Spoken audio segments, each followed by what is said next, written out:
not too many days ago to do a video about working with escorts. And the gentleman that asked me to do it was getting ready to do his first load that required an escort.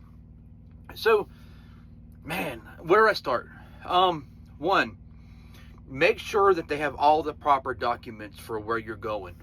Make sure that they have got the right insurance, that they've got their pilot car certification cards with them, that if you're going through a state that requires like a defensive driving course or whatever, if you're going to a state like New Mexico or Utah, make sure they've been inspected this year. Just make sure all their paperwork is in order. Make sure they got the right equipment. If you're going to Florida, make sure they got 36-inch cones. You know, that they got the vests and the triangles or flares or fire extinguishers, all that stuff, because ultimately it's going to come back to you, right? If you get stopped and they're in violation, a lot of states will come to you.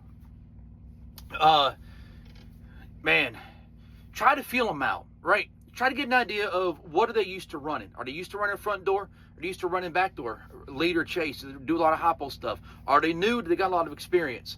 Do they understand the permit? Do they understand the route?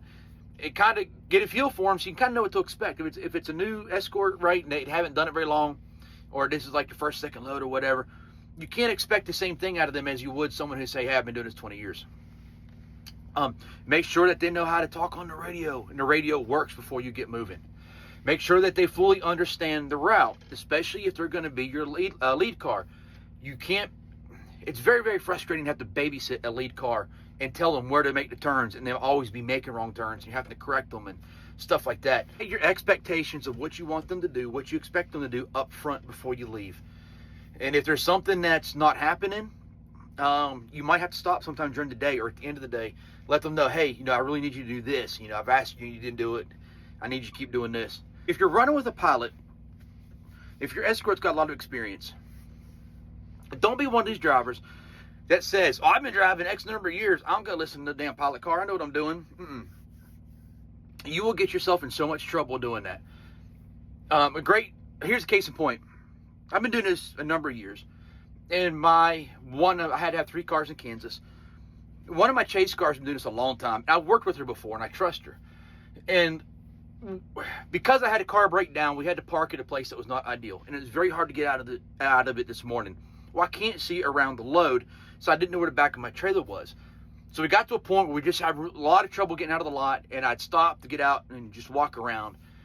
And she told me, she said, hey, this is where the back of your trailer is when you get here. If you do this, the back of the trailer is going to clear this, and we can get you set up to get out. And I was like, great, we're going to do it. And so I let her work back and forth behind the load, walking me back. And so don't discount what your escorts will tell you. And if it doesn't make sense to you, maybe you need to stop and get out and look. Stopping and getting out to look, having a quick conversation is not going to hurt. If you're holding up traffic for a few minutes, they will get over it. Don't worry about them. And communication. Make sure that your escorts know how to communicate. You know how to communicate with them, right? That you are referring to the same thing. If they say something you don't understand, like, hey, electric Indian right off the fog. Know what that means, right? If you know what that is, like, what's that? And you're like, oh, that electric sun.